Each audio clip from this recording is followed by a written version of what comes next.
Aquí, por una vereda desértica, es más apropiado pensar en los tiempos angustiosos que se aproximan. Es el título que le he dado.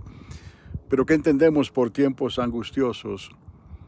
Siempre habrá que mirar lo que le ha ocurrido y lo que le está ocurriendo a la nación de Israel. La historia es clara al respecto. Si podemos considerar la palabra de Dios, si podemos considerar los escritos de la Biblia, ¿no? Desde Génesis hasta Apocalipsis, cuando se habla de tiempos angustiosos, vemos un carácter, vemos un personaje que es común, es como un denominador común cuando hablamos de los tiempos angustiosos y los relacionamos a la nación de Israel. Y hemos hablado sobre esto anteriormente. Jacob es Israel, Israel es Jacob. Y Jacob siempre estuvo luchando por su vida. Estuvo luchando entre su familia, estuvo luchando entre sus hermanos.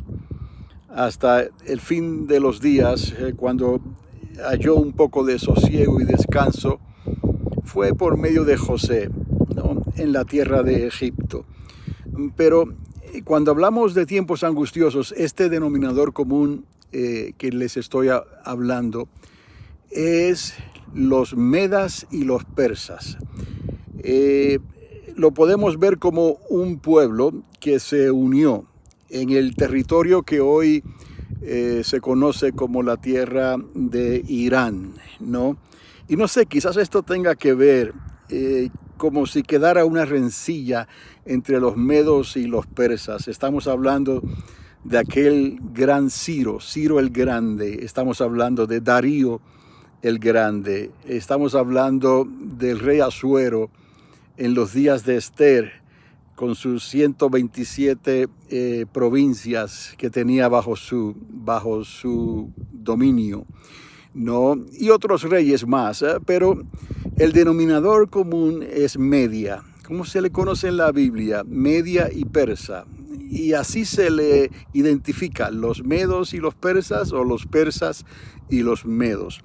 ¿Por qué esto está relacionado a los días angustiosos, ¿no? Porque el profeta Daniel habla sobre esas 70 semanas que tanto hemos hablado, de las cuales ya 69 se han cumplido.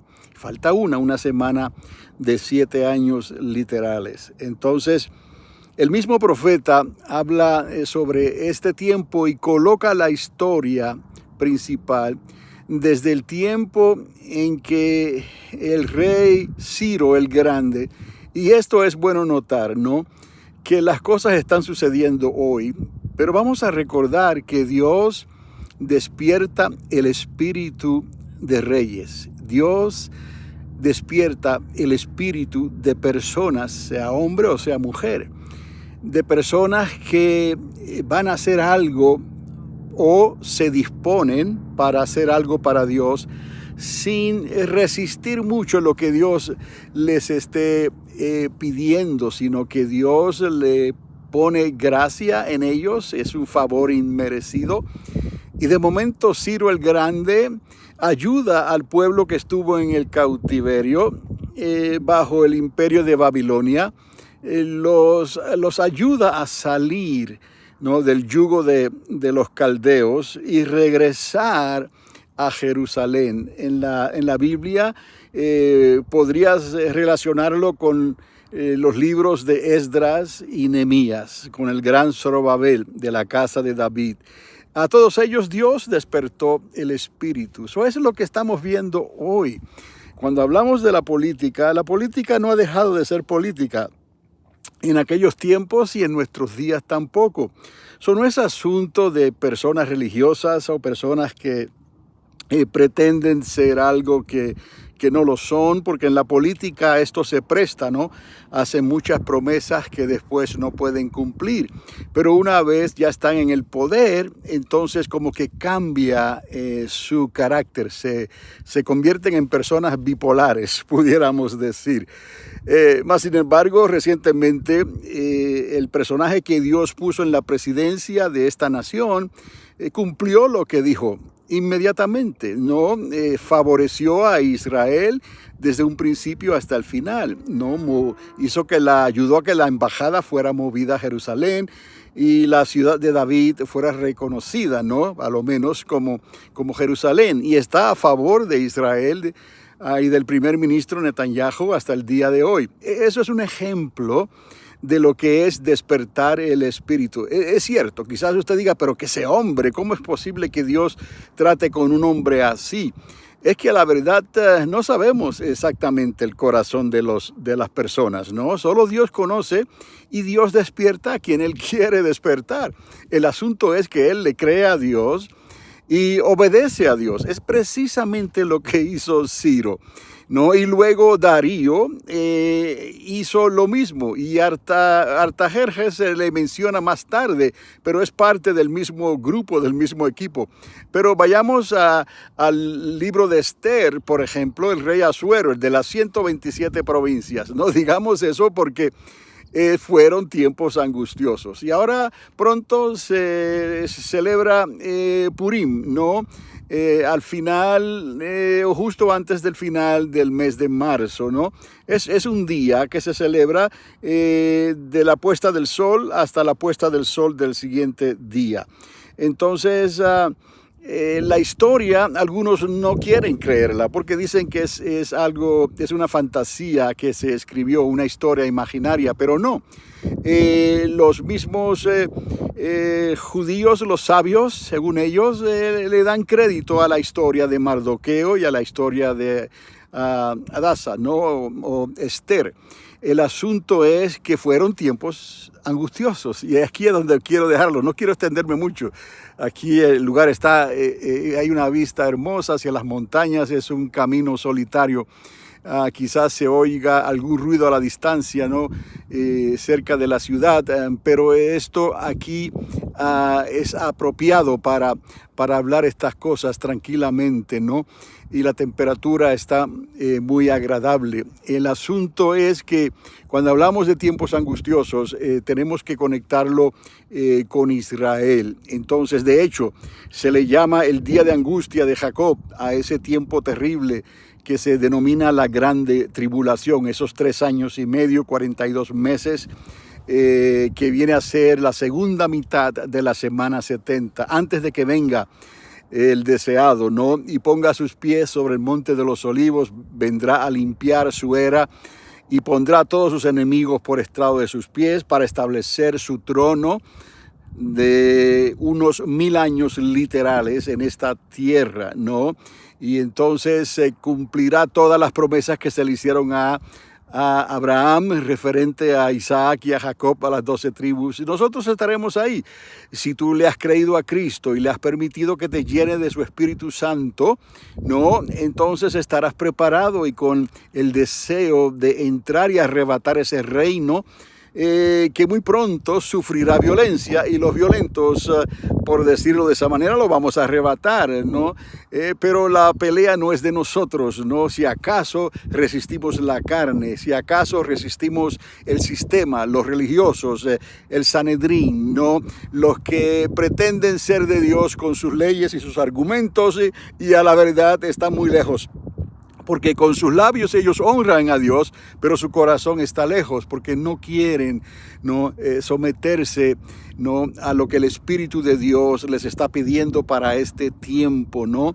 Y se contaminan tal vez con fiestas y cosas paganas, pudiéramos decir hoy en día, y contristan al Espíritu Santo. Los tales no pretendan que van a entrar a ese reino, ¿no? Como dicen algunos, no se irán en este viaje, pero si perseveran en el Señor y no niegan su nombre, como para que su nombre sea borrado del libro de la vida, pues se irán en el siguiente, cuando los libros sean abiertos. Pero ¿por qué vamos a actuar de esa manera cuando podemos entrar ya, cuando ocurra esa final trompeta, cuando seamos transformados en un abrir y cerrar de ojos, ¿no? Cuando vengamos al alumbramiento. Es luz, somos hijos de luz. Va a haber un alumbramiento después de estos dolores de parto que son temporeros, vendrá un alumbramiento y ahí vamos a entrar y vamos a ser transformados, ¿no? Con cuerpos glorificados, como dice la Escritura. Pero, en fin, no quiero salirme del tema aquí en esto. Lo que estoy hablando de los tiempos angustiosos tiene que ver con este denominador común.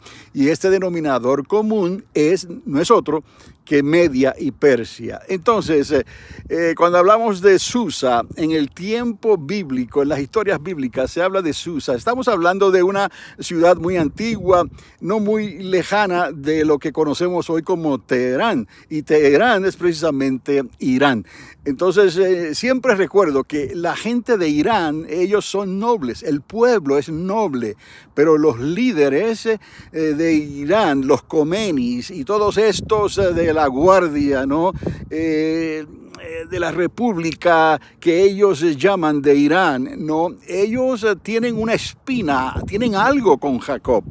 Entonces lo podemos ver hacia atrás, pero Dios siempre levanta, cuando digo hacia atrás, en los siglos y milenios, hacia atrás podemos ver estos rasgos, estos trazos, no de enemistad.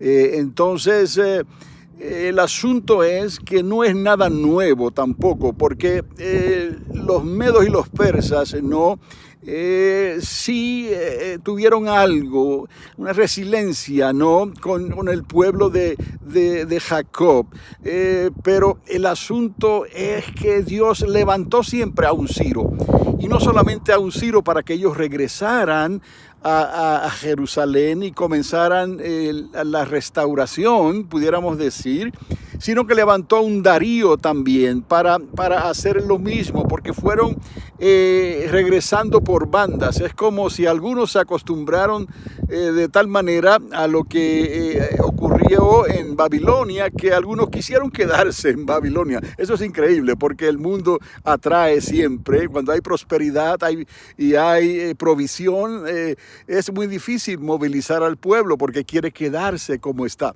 El asunto es que vinieron los medos y los persas y Dios tuvo que levantar esos líderes para poder, diríamos, animar al pueblo de Jacob a que regresara otra vez a Jerusalén. Y eso tomó un proceso, ¿no? Largo, ¿no? Hasta los días de Nehemías, ¿no? Y ahí podemos ver estas historias, las de Esdras, las de Nehemías y las del libro de Esther.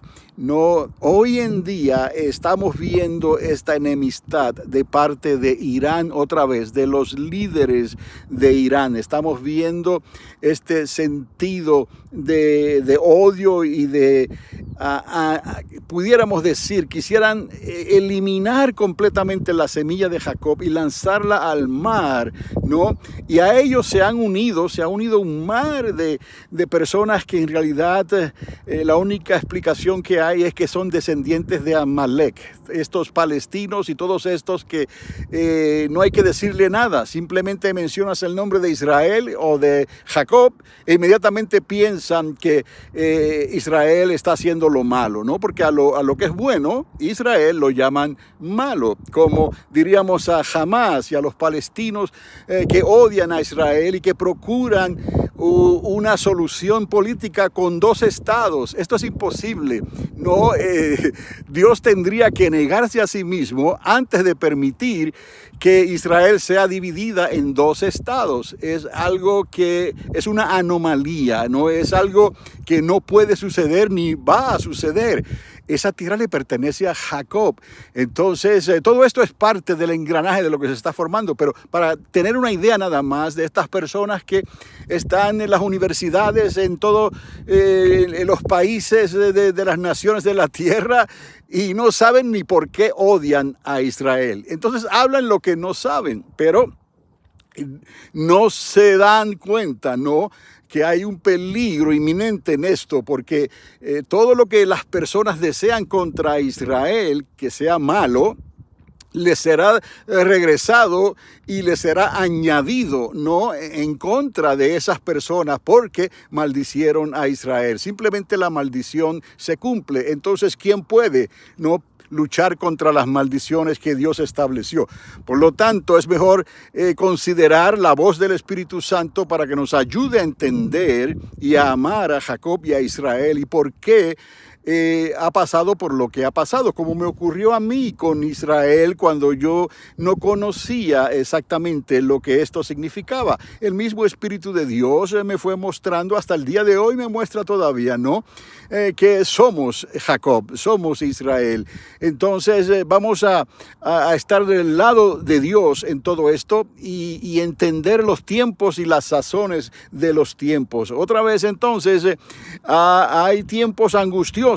Hay un mismo denominador común y tiene que ver con Media y Persia. Y Media y Persia sucede que está relacionado muy estrechamente con el gobierno de Irán. Y el resto de las personas que se están levantando en contra de Israel son semillas de Amalek, estén donde estén, sean hispanos, sean americanos, estén aquí, estén en Puerto Rico, sean familia o no lo sean, donde quiera que esté la familia y la semilla de Amalek va a dar a luz, va a relucir con el odio a Israel y con los comentarios de decir que Israel está mal. Entonces sabemos que Israel no está mal. La preocupación es que todos aquellos que no pueden ver esto posiblemente han sido contaminados, por decirlo de esta manera, con la semilla de Amalek. Y Amalek está maldito. Amalek no tendrá una segunda oportunidad. Amalek fue borrado de la historia desde los días anteriores al rey Saúl, desde los días que se opusieron contra Moisés para que entrasen a la tierra de Canaán. Esto es serio, mis amados. No importa quién sea la persona. Considera leer la Biblia, considera nacer de nuevo del agua y del Espíritu, considera ser llena del Espíritu Santo, con la evidencia de hablar en lenguas angelicales. Y vas a ver cómo Dios abre los ojos espirituales para que puedas ver la realidad de lo que Dios está haciendo y aún más de lo que Dios va a hacer. Solamente quería hacer un comentario, sí, el lugar está aquí muy hermoso, pero ya tengo que moverme y hacer otras cosas. Así que los bendigo ricamente y será hasta la próxima ocasión. Este es Carlos Dávila, una vez más, una voz que clama en el desierto, preparad el camino al Señor. Que Dios les continúe bendiciendo.